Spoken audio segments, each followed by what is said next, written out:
OK, bon, bonjour tout le monde. Donc, on va parler des droits de mutation.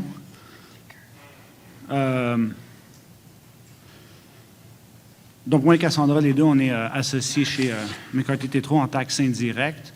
Donc, je vous dirais qu'habituellement, dans les transactions, ce qu'on voit, c'est tout le monde pense à l'impôt. Il reste une journée, on pense aux taxes TPS, TVQ. Il reste 20 minutes, puis il y a quelqu'un qui se réveille et qui dit « Oh, attends, les droits de mutation, ça s'applique-tu, ça s'applique-tu pas? Est-ce qu'il y a du planning? Est-ce qu'il y a quelque chose à faire? » Donc, droit de mutation, c'est communément appelé la taxe de bienvenue au Québec. Et donc, réduite à vraiment sa plus simple expression, c'est une taxe qui est payable au moment d'acquérir un immeuble. Donc, le but de la présentation, on a juste 30 minutes. Le but de la présentation, ce n'est pas de faire de vous des experts, mais vraiment de faire un survol des règles applicables en matière de droit de mutation au Québec principalement. On va mentionner un tout petit peu l'Ontario parce que c'est très rare qu'on a des clients qui font juste affaire au Québec, là, surtout si vous êtes en pratique nationale. Mais c'est surtout pour vous de comprendre, encore une fois, le survol, mais de comprendre les zones de risque, puis les zones nécessitant un tout petit peu plus d'attention quand vous les voyez. Pour vous donner une idée de l'importance des droits de mutation, à Toronto, en 2022, c'était 1,1 milliard de dollars de recettes pour la ville, environ 7 de leurs revenus. Montréal, 410 millions en 2022 pour 6 de leurs revenus. Puis Québec, environ 4 de leurs revenus annuels.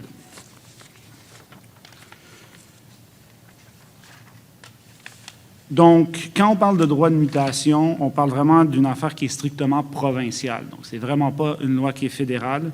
C'est appliqué par les provinces, par les différentes provinces. Chaque loi, donc que ce soit en Ontario, au Québec, on mentionne aussi sur la diapo, la Colombie-Britannique, ont leur propre particularité. Donc, ce n'est pas parce que vous arrivez à une réponse au Québec que vous arrivez à la même réponse en Ontario et vice-versa. Elles sont toutes deux aussi administrées différemment. Bon, OK. Bon, pour vous donner une idée là, rapidement de comment ça fonctionne, donc les droits de mutation sont appliqués habituellement, puis on va le voir plus en détail, là, mais sur la valeur de la contrepartie, puis sont appliqués à des taux progressifs. Donc, ça dépend habituellement de la valeur de la propriété, puis il peut aussi y avoir des taux variables qui vont être appliqués au niveau municipal. Donc, par exemple, à Montréal, bien, Montréal a le droit d'imposer par règlement un taux d'imposition qui est différent et donc plus élevé qu'ailleurs au Québec. En Ontario, par exemple, la ville de Toronto, bien, c'est le double que des banlieues. Donc, vous achetez une maison en banlieue de Toronto, vous allez payer la taxe, on va dire, à 2 %. À Toronto, la même maison vous en coûte 4 %. Bon, pour comprendre les différents droits de mutation là, au Canada, il faut vraiment bien comprendre les concepts juridiques s'appliquant aux immeubles. Puis à ce niveau-là, bien, il va encore une fois y avoir des différences entre l'Ontario, qui est une province de common law, puis le Québec, qui est le droit civil. Donc, il faut comprendre droit de propriété, les modes de détention, est-ce que c'est une fiducie, société de personnes, société par action, comprendre la définition, qu'est-ce qu'un immeuble, puis aussi avoir en tête qu'il y a un système d'inscription au registre foncier. Donc, en tout et partout, très différent de la TPS-TVQ et fortement lié au concept juridique. Donc, sans plus tarder, on va rentrer dans le vif du sujet. On va parler du droit de mutation au Québec. Donc, le premier article important qu'on va regarder aujourd'hui, c'est l'article qui vient prévoir l'assujettissement du droit de mutation. C'est l'article 6 de la LDMI, en fait, qui vient prévoir que le droit de mutation va être dû à compter de la date du transfert de l'immeuble et qui va être exigible selon des modalités prévues à l'article 11 de la LDMI. Donc, il y a deux mots-clés importants qui se retrouvent à même cet article, donc le mot transfert et le mot immeuble. Donc, on va regarder dans quelques minutes les définitions de chacun de ces termes-là pour en fait bien comprendre l'étendue de l'application du droit de mutation. Petit contexte historique rapidement. Là, donc, avant mars 2016, le droit de mutation était dû à compter de l'inscription du transfert au registre foncier et non à compter du moment où le transfert du droit de propriété avait lieu. Donc, comme vous pouvez imaginer, ça pouvait laisser place à des planifications qui prévoyaient en fait que le transfert de l'immeuble n'allait pas être inscrit au registre foncier et donc ne pas déclencher l'application du droit de mutation. Donc, le but essentiellement, c'était de venir reporter indéfiniment le paiement du droit de mutation. Donc, il y a eu la réforme majeure, comme je le mentionnais, en mars 2016, qui vient notamment là, prévoir maintenant que le droit de mutation devient dû et qu'il y a également un mécanisme de divulgation des transferts des immeubles assujettis lorsque les actes de vente qui constatent le transfert d'un immeuble ne sont pas inscrits au registre foncier.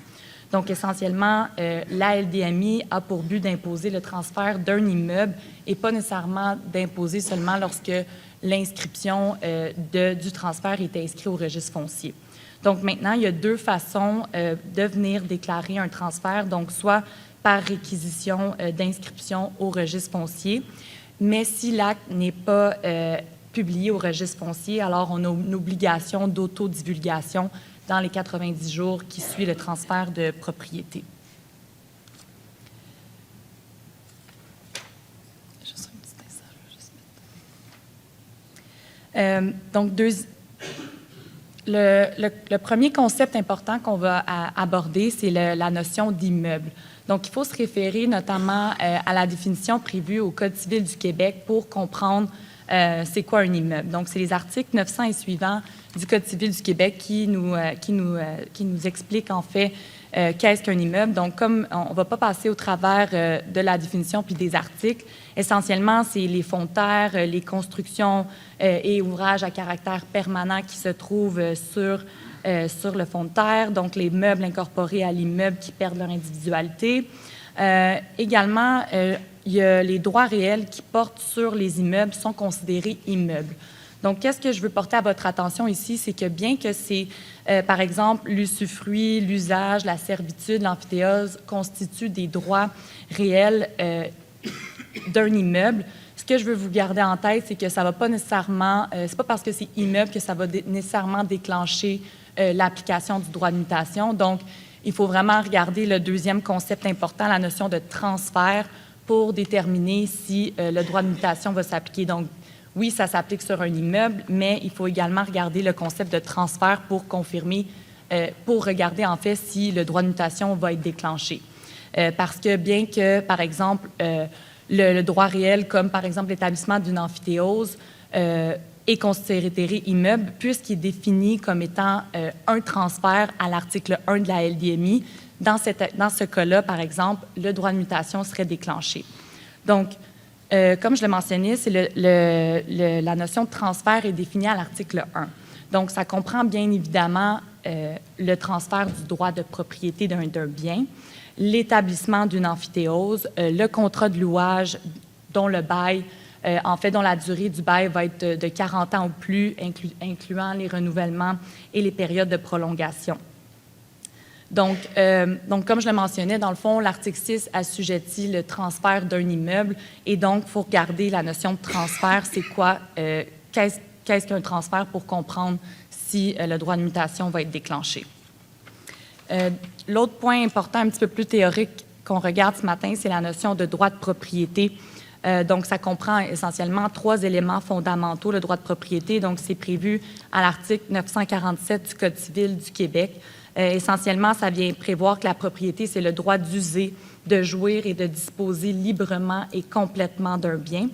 Et ce droit de propriété-là peut faire l'objet de démembrement. Donc, on rentre dans les règles quand même assez théoriques, mais essentiellement, je fais le parallèle à ce que je vous expliquais un petit peu plus tôt, c'est qu'essentiellement, le démembrement du droit de propriété va comprendre, par exemple, l'établissement d'une servitude ou l'établissement d'une amphithéose, l'usage, par exemple, conclure une convention de bail avec une autre partie. Donc, ce qu'il faut retenir, c'est que bien que le démembrement d'un droit de propriété peut être considéré comme un droit réel et donc un immeuble aux fins du Code civil, c'est pas parce qu'il y a un démembrement du droit de propriété que ça va nécessairement déclencher le droit de mutation, parce qu'il faut regarder, comme je le mentionnais, la notion de transfert.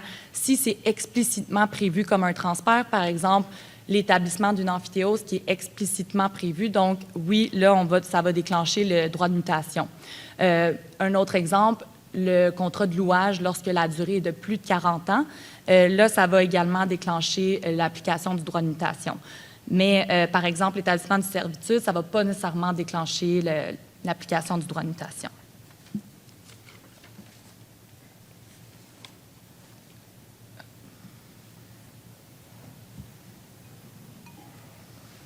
On essaie de se timer pour être sûr qu'on ne vous retient pas pour le lunch.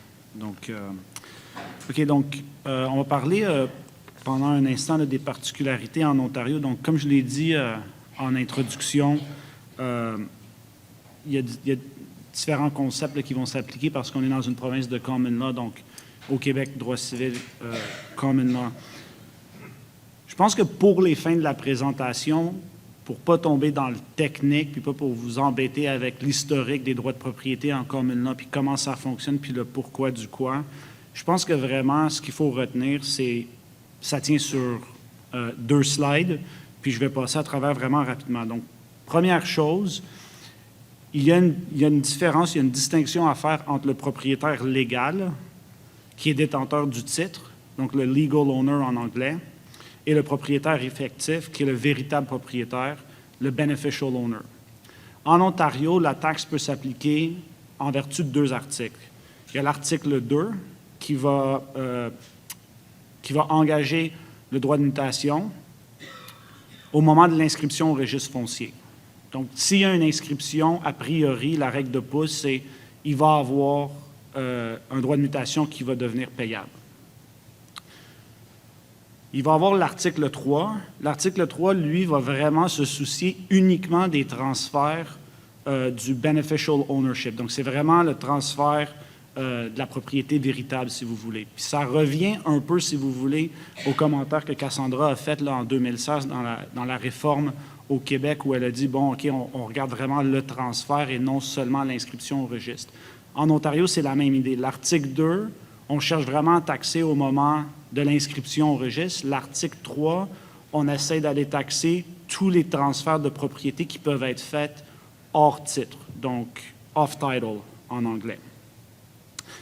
En règle générale, encore une fois, si vous avez la pratique en Ontario, en règle générale, la meilleure pratique vraiment consiste à transférer le titre à un tiers, à une société prête-nom aussi appelée nominee.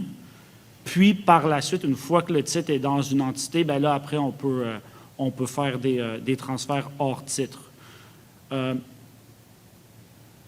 La grosse raison pour laquelle on fait ça, c'est parce qu'il va y avoir un report de taxes qui peut être fait s'il y a un transfert sous l'article 3. Donc, s'il y a un transfert off-title entre des 2 sociétés par action qui sont affiliées, bien, à ce moment-là, il peut y avoir un report de la taxe et non pas une exonération. Puis c'est différent qu'au Québec.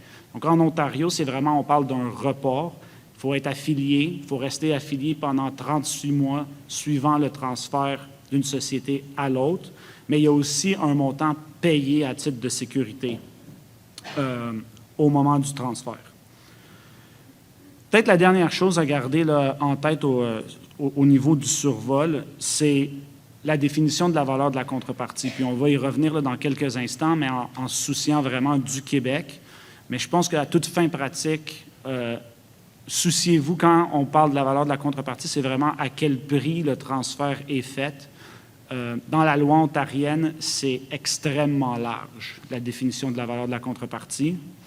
Puis, ça peut incorporer toutes sortes de choses, entre autres, comme c'est écrit là, sur la diapo, la valeur en numéraire de tout avantage accordé directement ou indirectement par le cessionnaire à une personne dans le cadre de cet arrangement.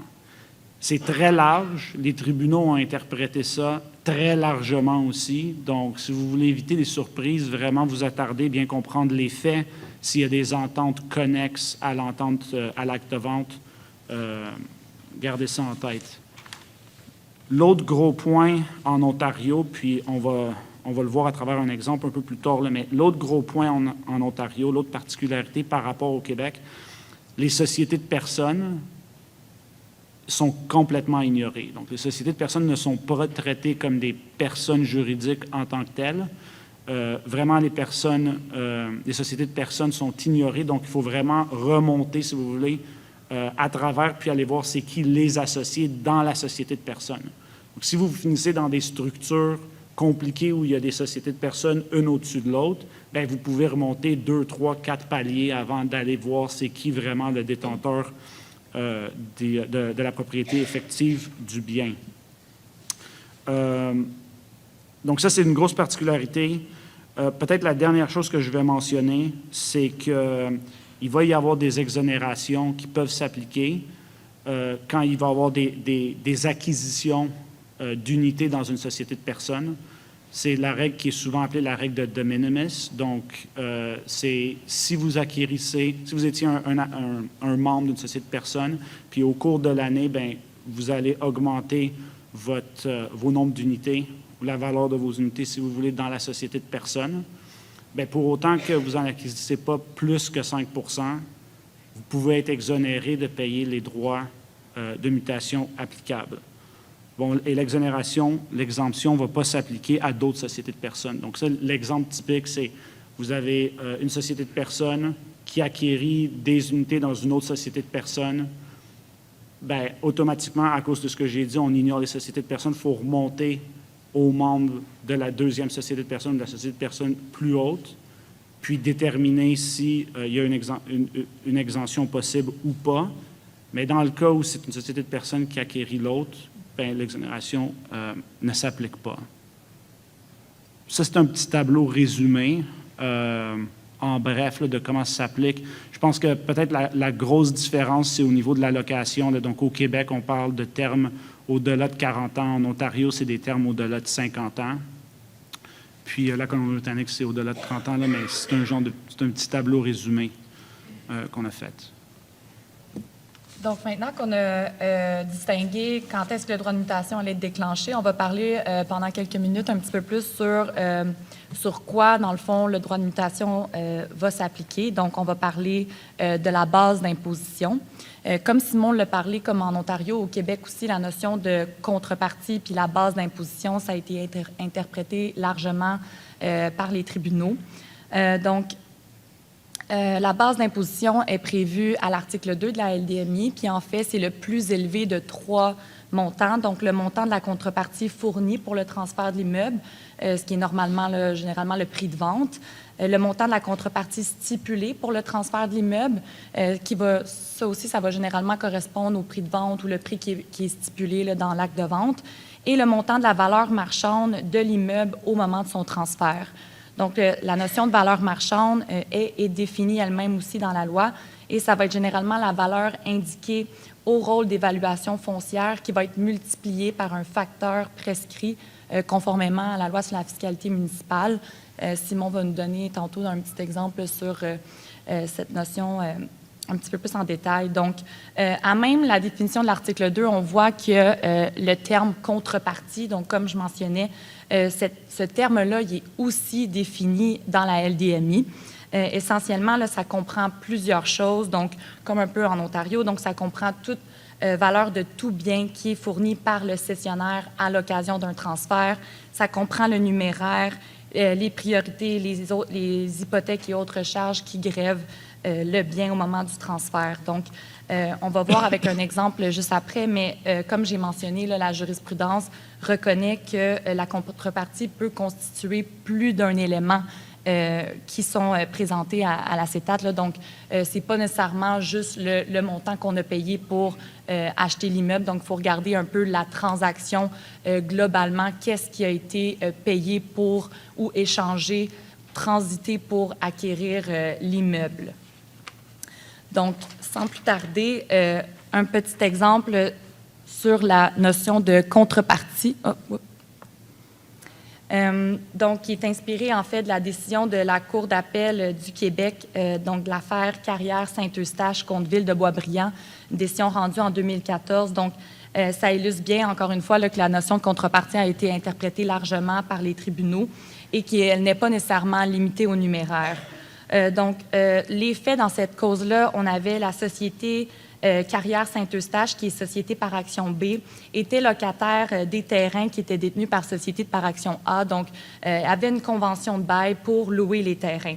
À même le bail, il y avait une clause qui comportait une option d'achat des terrains dont le prix allait être fixé, déduction faite des loyers qui avaient déjà été payés par la société par action B à société par action A.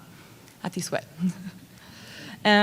Donc, l'option d'achat a été levée par société par action B. Et donc, comme vous pouvez imaginer, le transfert de terrain a eu lieu.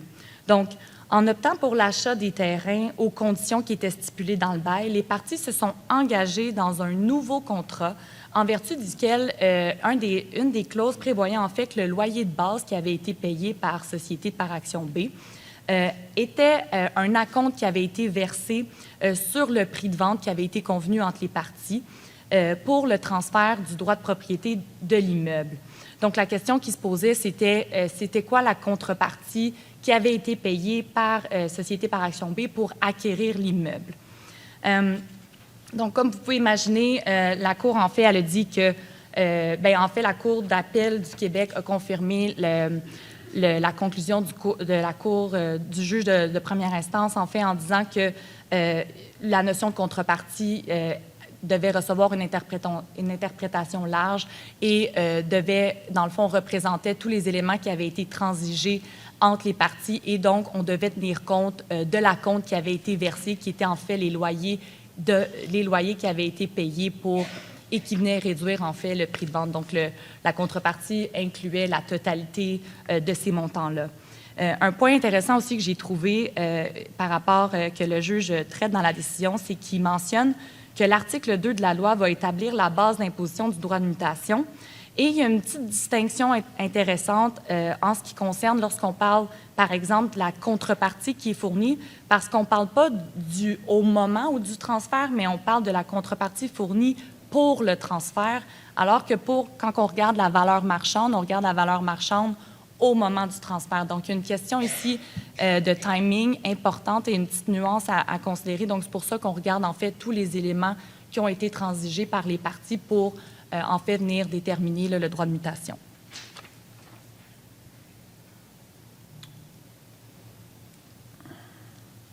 OK, donc le deuxième cas qu'on veut soulever, c'est un cas de valeur marchande. Peut-être juste rapidement, là, juste pour faire une distinction pendant qu'on parlait de l'Ontario. Quand on parlait de la base d'imposition en Ontario, j'ai dit que la valeur de la contrepartie était définie très largement. Quand vous regardez le type de transfert que vous avez, vous devez regarder aussi s'il n'y a pas des présomptions dans la loi qui viennent réputer que le transfert est fait à la juste valeur marchande.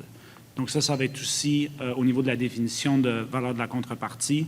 Donc, par exemple, si c'est un bail de plus de 50 ans, bien, la loi va venir réputer que c'est payable sur la juste valeur marchande de celui-ci.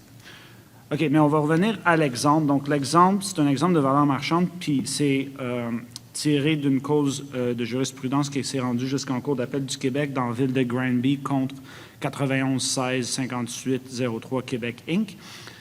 Je pense que ça, c'est un très bel exemple de probablement quelqu'un qui n'y a juste pas pensé, puis qui ne s'est pas rendu jusqu'au bout, qui a juste dit, bien, attends une minute, je vais payer de la taxe sur tel montant, puis un peu plus tard, il a fini par payer de la taxe sur un plus gros montant. Donc, je pense que c'est vraiment l'illustration d'une surprise. Donc, encore une fois, quand j'ai dit au début que les droits de mutation, tout le monde y pense 5 minutes avant le closing. C'est peut-être une illustration de s'assurer d'y penser quelques semaines avant le closing pour être sûr de ne pas tomber avec une mauvaise surprise. Donc, ce qui est arrivé ici, c'est assez simple. Donc, l'intimé avait conclu des promesses d'achat avec 2 promoteurs au terme desquelles elle s'engageait à construire des résidences sur les terrains des promoteurs et par la suite à acheter les terrains au fur et à mesure qu'elle trouvait des acheteurs pour les résidences qu'elle avait bâties. Donc, ce qui est arrivé, c'est que le droit de mutation a été payé par l'intimé sur la valeur des terrains uniquement. Mais elle les achetait au fur et à mesure qu'elle les vendait avec une résidence dessus. Donc, la ville de Granby a réussi à mettre toutes les pièces ensemble, puis a dit, attends une minute, quand tu revends les résidences ou les terrains à des tiers, les droits de mutation sont payés sur la valeur des terrains et des immeubles. Mais ça arrive dans un délai vraiment court. Donc, la ville est revenue recotiser l'intimé en disant, mais attends une minute, quand tu as acheté les terrains des promoteurs, il ne fallait pas que tu payes de la taxe unique, ou des droits de mutation, pardon, uniquement sur la valeur des terrains comme vacants, mais il fallait que tu payes la taxe sur la valeur des terrains vacants plus l'immeuble que tu venais de bâtir dessus. Puis, en gros, toute l'histoire tourne, comme le disait Cassandra, sur la juste valeur marchande. Puis, dans la loi, on va venir dire que la juste valeur marchande, c'est une unité d'évaluation inscrite au rôle d'évaluation foncière de la municipalité. Le gros problème, c'est que même s'il y avait un droit de superficie qui avait peut-être été conféré par les promoteurs à l'intimé, il n'avait jamais été inscrit au registre foncier. Fait qu'il ne pouvait juste pas l'opposer au tiers. S'il l'avait inscrit au registre foncier, il aurait pu l'opposer au tiers, puis dans la loi sur les municipalités, le règlement foncier sur les municipalités, il y a une règle qui vient dire, bien, on peut splitter, on peut diviser en deux une propriété quand, entre autres, il y a un droit de superficie. Mais il doit être inscrit au registre foncier. Fait qu'ici, il n'avait jamais été inscrit. Fait que la Cour d'appel est venue dire, bien, c'est plate, tu aurais probablement dû juste payer de la taxe sur le terrain vacant puisque la résidence, tu l'as essentiellement bâtie après t'être fait conférer un droit de superficiaire sur la propriété, mais tu ne l'as jamais inscrit, donc il faut que tu payes la taxe sur tout le montant, incluant la résidence que tu as bâtie. Donc, petite histoire d'horreur. Rapidement, donc il y a des exonérations. Je pense que ce qu'il faut que vous reteniez, c'est vraiment qu'il y a des exonérations au Québec qui sont prévues à l'article 19 et 20 de la loi. Je veux dire, je pense qu'il faut juste bien les lire. Celui que nous, en pratique, on voit surtout, dépendamment vraiment de votre pratique, là, mais si vous travaillez dans un grand cabinet puis vous faites affaire avec des grosses sociétés de construction, habituellement, je vais dire, la grosse exonération qu'on voit pratiquement tout le temps, c'est le transfert entre sociétés par action et ou entre sociétés de personnes qui sont étroitement liées. Là, à ces fins-là, il va y avoir plusieurs règles à l'article 19 et 20 qu'il va falloir venir vraiment porter attention, là. Donc, entre autres, s'il y a une personne qui s'est fait octroyer un droit d'acquérir des actions, bien, il va y avoir des règles qui vont venir réputer que ce droit-là a été exercé. Donc, vraiment, je dirais que c'est comme le gros. Il y en a d'autres avec... il y a d'autres exonérations là, entre une personne physique et une société. Mais vraiment, je pense, en fait, pour nous, c'est vraiment le dernier, puis c'est celui vraiment, je pense qu'il va y avoir un petit peu plus qui va être plus analysé en pratique, souvent au moment de le déclarer. On va passer vraiment rapidement à travers des cas pratiques. Donc, je pense qu'il nous reste 2 minutes, mais je pense qu'on a assez de temps. C'est vraiment juste pour illustrer. Donc ici, on a Société A qui détient plus de 90 % des actions avec droit de vote de la Société B. Donc, la Société B est une filiale déterminée. B possède un immeuble, puis B va transférer l'immeuble à la Société A. Bien, il ne va y avoir aucun droit de mutation qui va être applicable puisque c'est 2 sociétés qui sont étroitement liées. Évidemment, encore une fois, quand vous allez lire 19 et 20, on va venir dire qu'ils doivent rester étroitement liés pendant 24 mois. Donc, si il y avait une vente de Société B, par exemple, par Société A, bien, B et A ne sont plus étroitement liés. À l'intérieur des 24 mois, il va y avoir les droits de mutation qui vont devenir payables à ce moment-là. Donc, on vient canceller ce qui est arrivé auparavant.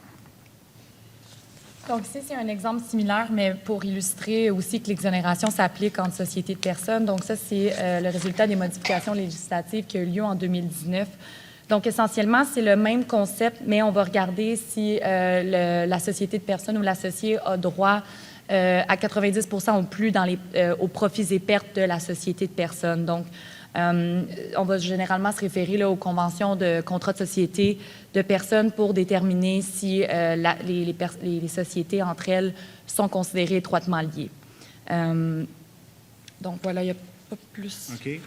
Exemple numéro 3, je pense que la seule chose à savoir, c'est que ça fonctionne aussi s'il y a un transfert entre sociétés sœurs.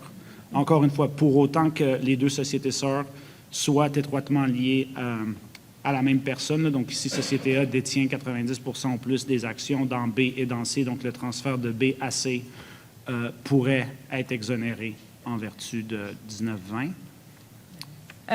Ici, un autre exemple où est-ce qu'on veut... En fait, ici, c'est pour démontrer que normalement, comme on penserait que c'est toutes des sociétés d'un même groupe corporatif, on penserait que les transferts d'immeubles entre les sociétés qui sont étroitement liées entre elles seraient exonérés. Mais ici, on voulait juste illustrer puis porter à votre attention que, compte tenu que la définition de filiale déterminée, la définition ne s'étend pas, ce n'est pas une look-through rule. Donc, ça fait en sorte qu'il y a un résultat un petit peu absurde quand on regarde la définition même de la LDMI puis des exonérations disponibles, puisque ici, l'immeuble détenu par la société par action D, transféré à la société par action A, n'est pas visé par l'exonération.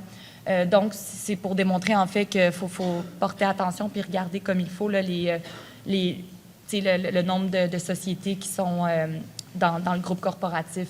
Une alternative qu'on va voir aussi par l'exemple 5, je pense, mais une alternative pour justement éviter le droit de mutation, ça serait par exemple de fusionner sociétés C et D entre elles, parce que là, ça fonctionnerait compte tenu des définitions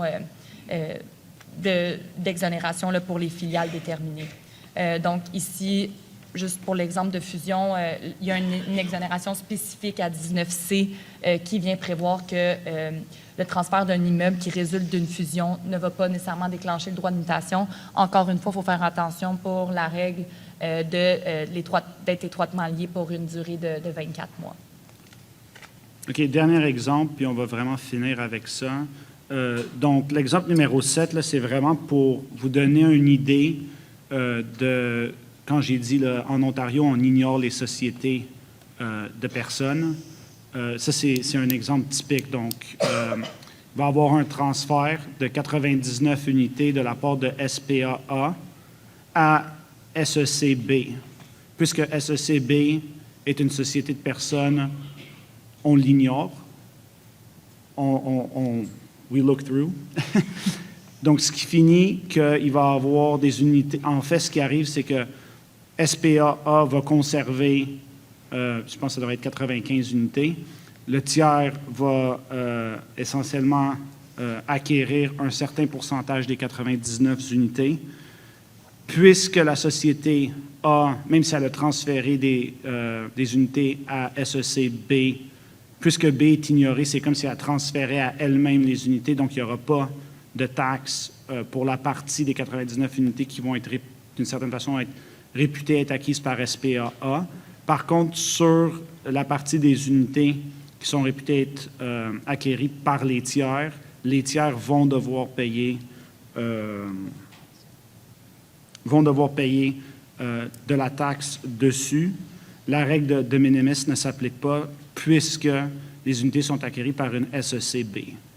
Donc ça, c'est encore une fois la complexité en Ontario autour des sociétés de personnes qui donnent des mal de tête à tout le monde, mais ça, c'est vraiment une illustration classique et vraiment toute simple. Puis on a fini. Merci beaucoup. Merci beaucoup.